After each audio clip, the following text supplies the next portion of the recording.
कभी सोचा है एक ऐसे शहर के बारे में जो आज से मतलब 4,500 साल पहले इतना मॉडर्न था कि आज भी हमें चौंका देता है।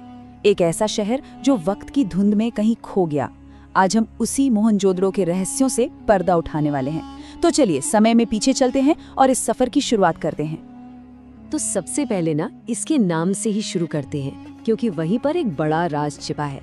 सिंधी भाषा में मोहनजोदड़ो का मतलब होता है मृतकों का टीला, the mound of the dead. मतलब नाम सुनते एक अजीब सी सिहरन होती है और दिमाग में कई सवाल उठते हैं, है ना? तो ठीक है, इस मृतकों के टीले की पहेली को सुलझाने के लिए हमें कुछ बेसिक बातें जाननी होंगी। जैसे आखिर ये लोग थे कौन, ये शहर था कहाँ और कब बसा था। चलिए पता लगाते हैं। देखिए, इसकी कहानी ना बहुत लंबी है। सोचकर देखिए, लगभग 2500 ईसा पूर्व ये शहर अपनी पूरी रौनक पर था, अपने चरम पर। और फिर करीब 1900 ईसा पूर्व तक ये शहर वीरान हो गया। और उसके बाद करीब 4000 सालों तक ये दुनिया से छिपा रहा, जब तक कि साल 1922 में आर.डी. बनर्जी ने इसे दोबारा खोज निकाला। 4000 साल, कमाल है। तो आज ये जगह कहाँ है? ये है आज के पाकिस्तान के सिंध प्रांत में। और एक बात समझनी बहुत जरूरी है, ये कोई छोटा मोटा गांव या कस्बा नहीं था। ये सिंधु घाटी सभ्यता का एक बहुत बड़ा, एक मेजर हब था। आप कह सकते हैं कि उस जमाने के सबसे बड़े और सबसे जरूरी शहरों में से एक। अब जरा इस शहर के अंदर चलकर देखते हैं कि आखिर ये बना कैसे था।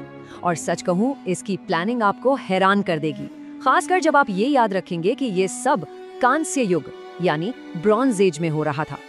इस शहर को देखकर ऐसा लगता है ना जैसे इसे किसी एक्सपर्ट ने डिजाइन किया हो। ये कोई एक्सीडेंट नहीं हो सकता। देखिए, सड़कें एकदम सीधी, एक दूसरे को 90 डिग्री एंगल पे काटती हुई, बिल्कुल ग्रिड पैटर्न में।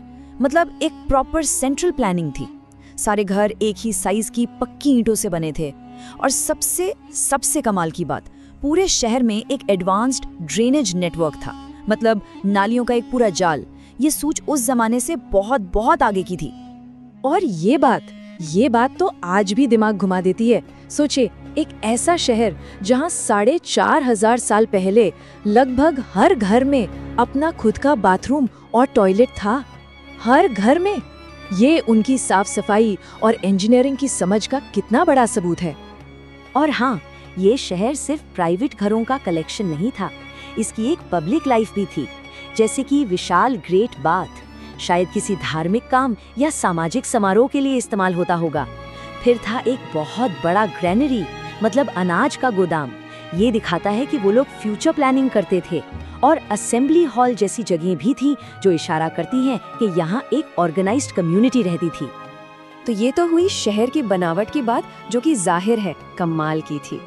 पर सवाल ये है कि यहाँ रहने वाले लोग कैसे थे, उनका रहन सहन कैसा था। चलिए अब जरा उनकी सोसाइटी, उनकी इकोनॉमी और उनके कल्चर को समझने की कोशिश करते हैं। देखिए, इनकी इकोनॉमी काफी स्ट्रॉन्ग और डाइवर्सिफाइड थी। मतलब सिर्फ एक चीज पर डिपेंड नहीं थी। एग्रीकल्चर तो बेस था ही, और इसका सबूत वो बड़े बड़े ग्रैनरीज हैं। पर वो सिर्फ किसान नहीं थे, वो कमाल के क्राफ्ट्समैन यानी शिल्पकार भी थे। सुंदर मिट्टी के बर्तन, गहनों के लिए बीड्स, तांबे और कांसे की चीजें सब बनाते थे।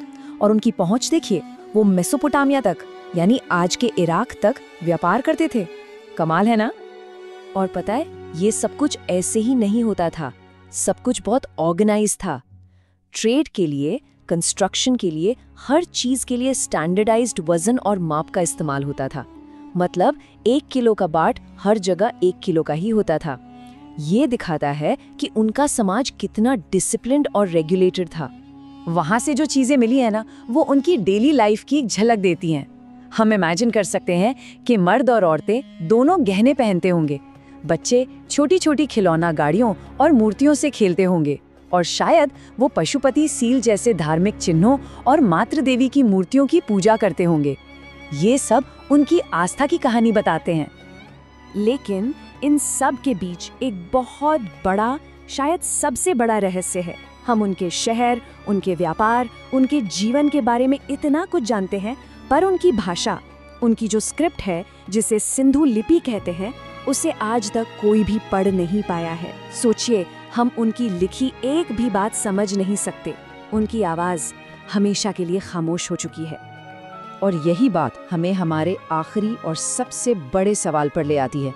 आखिर इतने शानदार, इतने एडवांस्ड शहर का हुआ क्या? वो अचानक वीरान क्यों हो गया? सवाल सुनने में तो सिंपल लगता है, पर है बहुत गहरा। इतनी एडवांस्ड सिविलाइजेशन आखिर अचानक खत्म कैसे हो गई?